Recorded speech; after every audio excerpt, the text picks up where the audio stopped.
ये बांग्लादेश की बात बहुत करते हैं। बांग्लादेश का जीडीपी हमसे बेहतर है। ये अल्लाह तेरी रहमत। और वही नहीं, हमारे यहाँ के बच्चे 9,500 वहां पढ़ते हैं और उनके सिर्फ 2,000-2,600 बच्चे यहाँ पढ़ते हैं। ये अल्लाह तेरी रहमत, ये अल्लाह तेरी रहमत। सरकार, लेकिन जो पुराने इंस्टीट्यूट हैं हमारे यहाँ, किशनगंज, सज्जन को क्या तकलीफ है भाई? किशनगंज, ये आज तक फंड नहीं दिया गया। कांग्रेस सांसद मोहम्मद जावेद ने आज पार्लियामेंट में मोदी सरकार के शिक्षा नीति की पोल खोल दी। 8 सालों में 78,000 गवर्नमेंट स्कूल बंद कर दिए गए। उसमें कौन पढ़ता है? गरीब बच्चे पढ़ते हैं मैम। पेपर लीक होता है और अंदर हमारे पार्लियामेंट में रूफ लीक हो रहा है। पानी कल बह गया था पार्लियामेंट। ये कब होगा, ये कैसे होगा?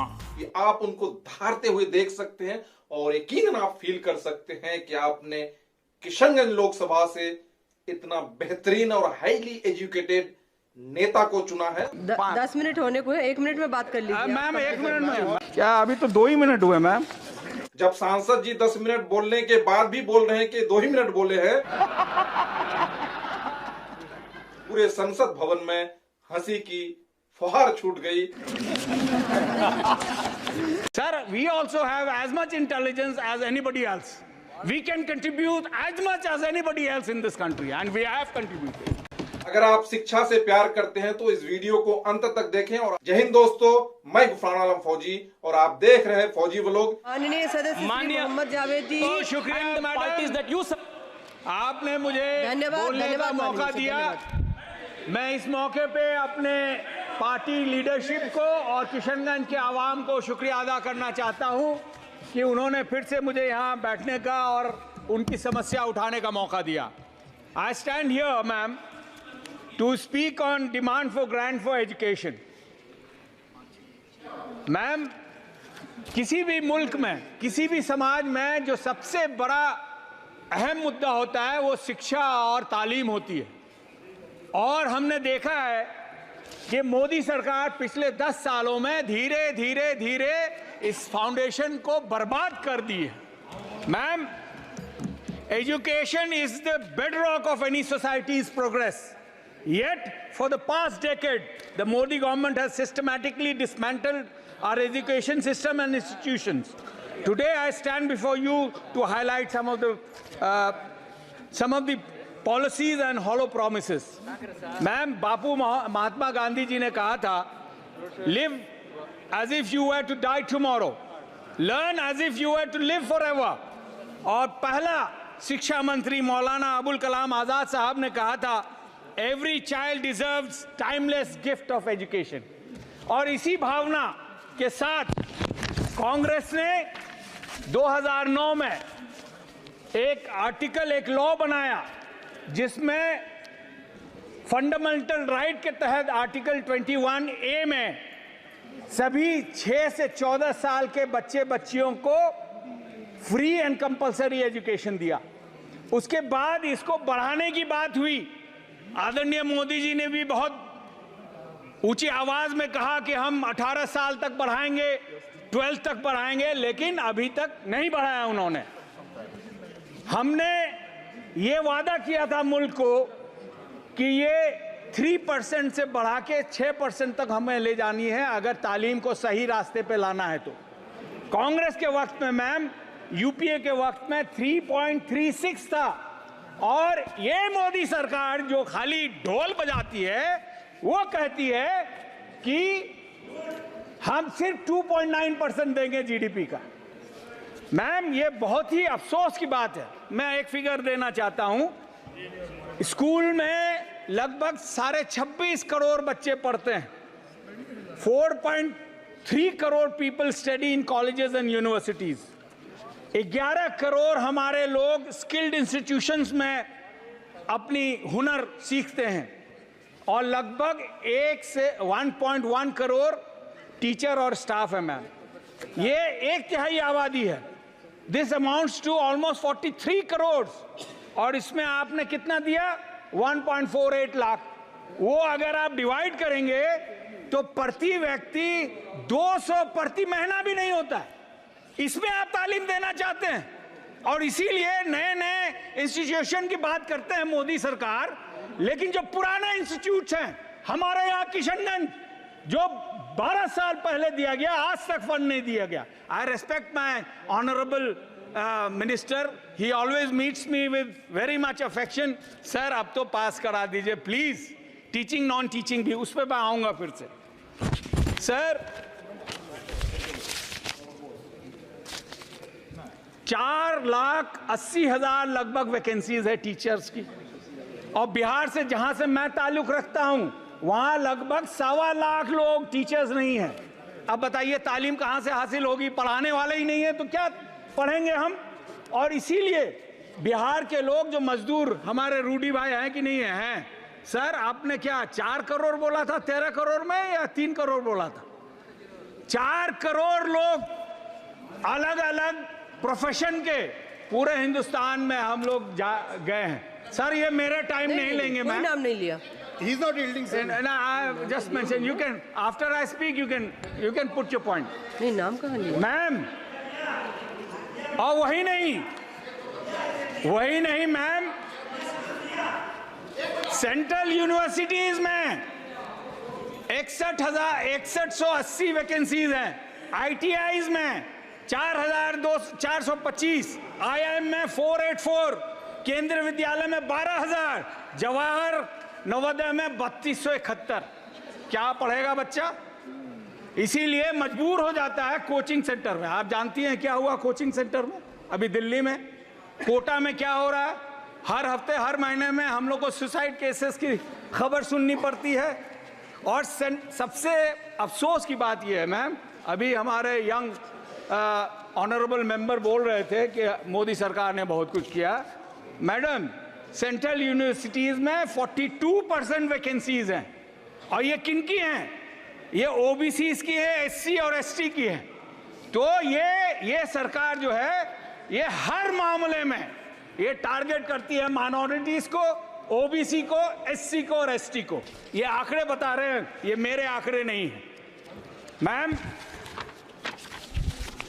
ऑफिशियल UDISE प्लस रिपोर्ट में बताया गया 2018-19 में 51,000 गवर्नमेंट स्कूल बंद कर दिए गए। पिछले 8 सालों में 78,000 गवर्नमेंट स्कूल बंद कर दिए गए। उसमें कौन पढ़ता है? गरीब बच्चे पढ़ते हैं मैम। लगभग 2 करोड़ बच्चों को तालीम नहीं मिल पा रही है। यह है सरकार, मोदी सरकार। दूसरी बात यह है कि कहते हैं कि हम अच्छा तालीम दे रहे हैं, तो कैसे तालीम देंगे आप? अभी बहुत चर्चा में था और जरूरी भी है, नेशनल टेस्टिंग एजेंसी बनाई गई, आदरणीय मोदी जी की सरकार ने बनाई, और क्या देखा हमने? 7 साल में 70 ऐसे केसेस हुए जो पेपर लीक हुए। बाहर मानिकदा ने लिखा था आपने ट्विटर पे कि बाहर न्यूज ये टेस्ट पेपर लीक होता है और अंदर हमारे पार्लियामेंट में रूफ लीक हो रहा है, पानी कल बह गया था पार्लियामेंट। ये है मोदी सरकार। मोदी है तो मुमकिन है मैम। UGC NET एग्जाम में 23 लाख कैंडिडेट ने भरा था, 3 डिफरेंट रिजल्ट्स आए। 9 लाख से ज्यादा candidate across 300 countries UGC NET में किया। आपने 1,000 करके उनसे फीस ली, पता नहीं और कितने कितने हजार उनको पैसा लग गया होगा एग्जाम देने में और फीस भरने में। आदरणीय मोदी हमारे शिक्षा मंत्री, जिनकी मैं बहुत रेस्पेक्ट करता हूं, उन्होंने यहीं पे कहा था इंटीग्रिटी ऑफ द एग्जाम में be compromised. It is not only the integrity of the exams, but sir it is the integrity of this government which has been compromised। बड़ी अफसोस की बात है मैम। ये सब हालात को देखते हुए जितना प्रेशर है बच्चों को वो नहीं ले पा रहे हैं। आपको एक आंकड़ा बताते हुए जो मुझे बड़ी तकलीफ हो रही है कि पिछले कुछ सालों में लगभग 13,000 कुछ स्टूडेंट्स ने आत्महत्या की हमारे हिंदुस्तान में। और पता है क्यों? क्योंकि उनको सही सुविधा नहीं मिल रही है, उनको सही सपोर्ट नहीं मिल रहा है, उनको कास्ट का जो तनाव है वो झेलना पड़ता है। इसीलिए लगभग 3 suicide every 2 hours is happening in India, जो बहुत ही शर्मनाक है किसी भी मुल्क के लिए। और इसीलिए हमारे आदरणीय नेता कहते हैं कि इसका कास्ट सेंसस होना चाहिए और उसको सुविधा मिलनी चाहिए जिसको जितना हक है। मैम, जो हायर एजुकेशन है उसको बर्बाद कर दिया इन्होंने। बर्बाद इसलिए किया क्योंकि जैसा मैंने बताया वैकेंसी, मैम अभी तो 5 ही मिनट हुए ma'am, I am the initiator of this. 10 minute होने को है, 1 मिनट में बात कर लीजिए। मैम 1 मिनट में, मैम 2 मिनट दे, करिए कंप्लीट करिए। मैम क्या अभी तो 2 ही मिनट हुए मैम। मैम जो हालत हो गई मैम, कर लीजिए आप अपनी बात कंप्लीट करिए। जी मैम, 2 मिनट बस। जी मैम, जो हमारे बच्चे, जो स्थिति है यहाँ पे, लगभग 13.25 लाख बच्चे 2022 में हमारे बाहर पढ़ रहे थे और इनके पढ़ाई के खर्चे लगभग 60 to 70 billion dollars, that is between 5 and 6 lakh crore. और आपने हायर एजुकेशन में कितना दिया? 47 लाख करोड़, 47,000। तो 12 गुना से ज्यादा मैम हमारा पैसा बाहर जा रहा है।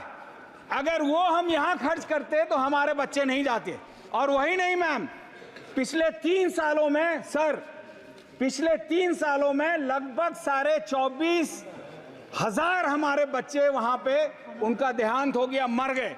आप समझ सकते हैं किस तरह के लोग वहां जाते होंगे जिनके 1 या 2 ही औलाद होते होंगे, उनका तो दुनिया उधर जाता है। मैं माइनॉरिटी इश्यूज पे आता हूं सर।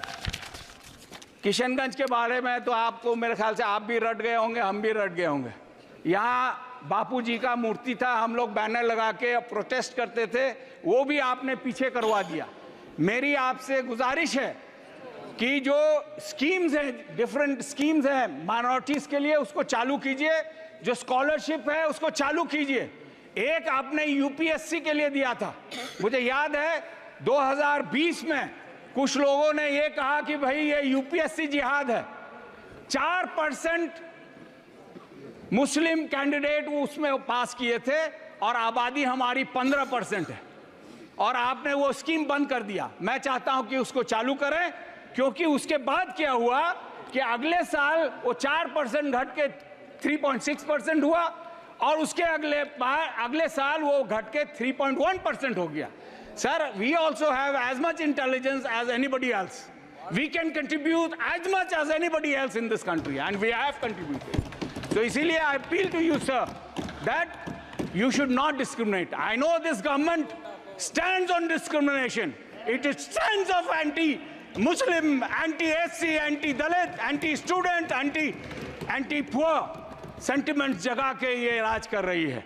अगर हम मुस्लिम ना होते आपके हिंदुस्तान में तो बीजेपी का तो खाता ही नहीं खुलता। पास में एक मुल्क है, उसका नाम लिए मैं बताना चाहता हूं sir, 1 last minute. Foreign students में 13.25 lakhs study abroad.